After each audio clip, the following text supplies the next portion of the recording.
Hi, my name is Breanna and I work here at the Boulder Bookstore as one of our floor managers.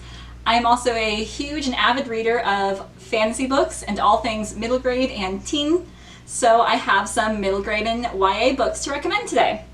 So the first one is Show Me a Sign, which is phenomenal because I didn't know that in the 1800s Martha's Vineyard was actually a community of mostly deaf people, and about 1 in 4 people were deaf, and everyone on the island spoke sign language. And so here we are in the early 1800s with Mary, who's our deaf protagonist, and she gets caught up when someone comes to the island to study why people are deaf and how to cure it. And she gets pulled into being their unwitting test subject and has to fight her way free. So this is a phenomenal read. It's a historical fiction that's really well done. I love the characters, and the author herself is a deaf librarian, which I think adds this beautiful element to it of how she describes the sign language, and it just feels like this whole other beautiful element that's never in any other kind of book. I read it in one morning and could not stop. Next we have JINXED, which is quite different from that previous one. This one is more of a contemporary science fiction middle grade book, and so Lacey Chu wants to be a companioneer. They are engineers who work on the robotic animals that have replaced our smartphones. So instead of pulling out your smartphone, you'd have a little pet, cat sitting on your shoulder that's a robot and can tell you anything you need to know. All she wants to do is build them. And so she finds one abandoned cat on the side of the road, rebuilds it, and all of a sudden everything goes her way. She gets into the magic school, she's part of this big companioneering thing, and she discovers that the robotic cat she found and has become friends with is more sentient than it should be, and is pulling her deeper into a conspiracy. And so this is great. It has the animals like in The Golden Compass. It has the great friendships and rivalries as they also work to fight these animals and then repair them. And so I love it. It's a great book about STEM and about working with science, but also has this really fun element of something unknown because you don't know why this one cat is more sentient than it should be. So very fun, action-packed, and great for anyone who likes science. This was just the most beautiful book. Into the Tall, Tall Grass is this phenomenal story with magic realism in the New Mexico desert.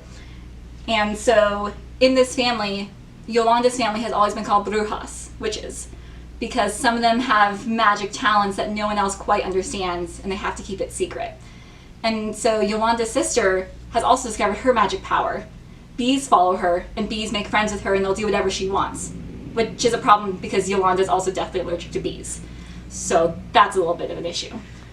But then, unknowing, they don't know why, but their grandmother who takes care of them has suddenly fallen into a sleep, like a coma. And then all these tall grasses spring up in the yard behind their house, leading out to this one pecan tree up in the distance. And their grandmother wakes up suddenly and says, "You have to take me there." And so Yolanda and her sister grab their friends, and they take their grandmother, who's now unconscious again, and they have to travel through the grasses and figure out if Yolanda has a power. They have to figure out how to get their grandmother there.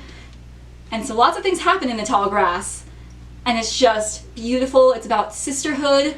There's LGBTQ characters in here, and it's just beautifully written, and my heart just ached the entire time. And I just loved Yolanda so much as she's trying to figure out how to fit in with her power and what the history of her family is and why everyone's so scared of the power they have. So I absolutely loved it. So now we're on to some YA books, and I actually have an interesting departure from fantasy here, because apparently the way to make me read a contemporary romance in teen fiction is to make it related to Beauty and the Beast. And so this is a Beauty and the Beast retelling with Princess Jaya Rao of one of the Indian dynasties and his lordship, Grey Emerson. And so the Emersons and the Raos have always been enemies, going back to when England, was in charge of India, and the Emersons stole the famous ruby that the Raos had. And so Jaya's idea to get revenge is to get into Grey's school, make him fall in love with her, and then break his heart. And of course, nothing ever goes that way, like it's supposed to. But there's this weird curse hanging over them, where Grey's been told that on his 18th birthday, he's going to die. And he's a bit of a beast figure. No one likes him, he doesn't quite fit in, and Jaya's just this wonderful beauty, but she has to figure out that she actually starts to have feelings for him.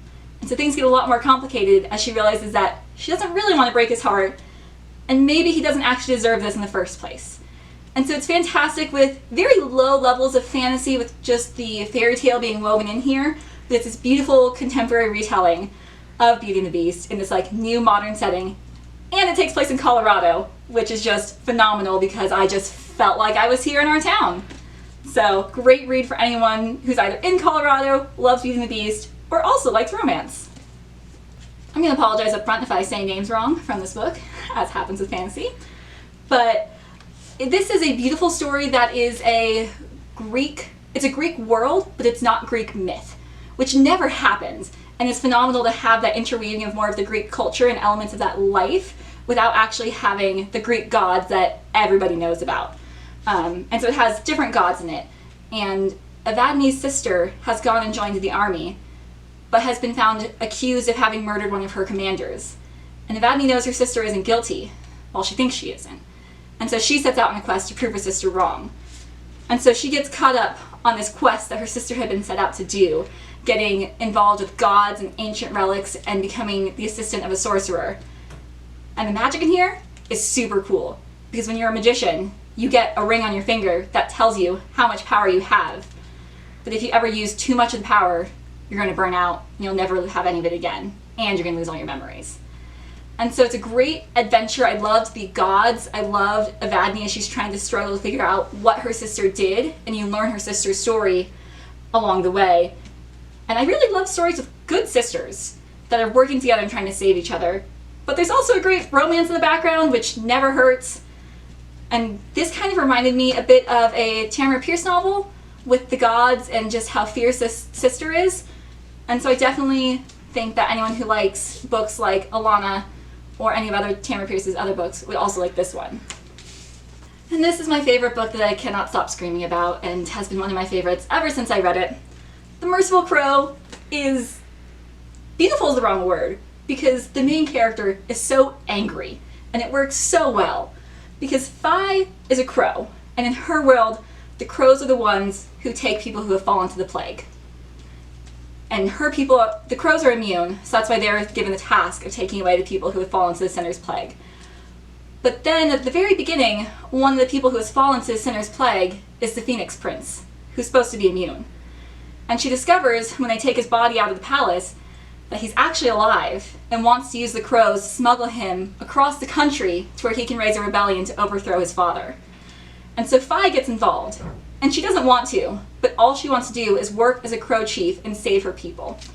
And the entire time, she's just burning with anger and resentment for how the crows have been treated as the lowest of the low. And this prince is forced to realize, what he's ignored all his life of how the people have been treated. And so it just, sears into you, and it's just dark and bleak and so rich in that way. And it has great magic where all the different casts have their own powers. Like the phoenixes can control fire, and the hawks can find people by tracking them.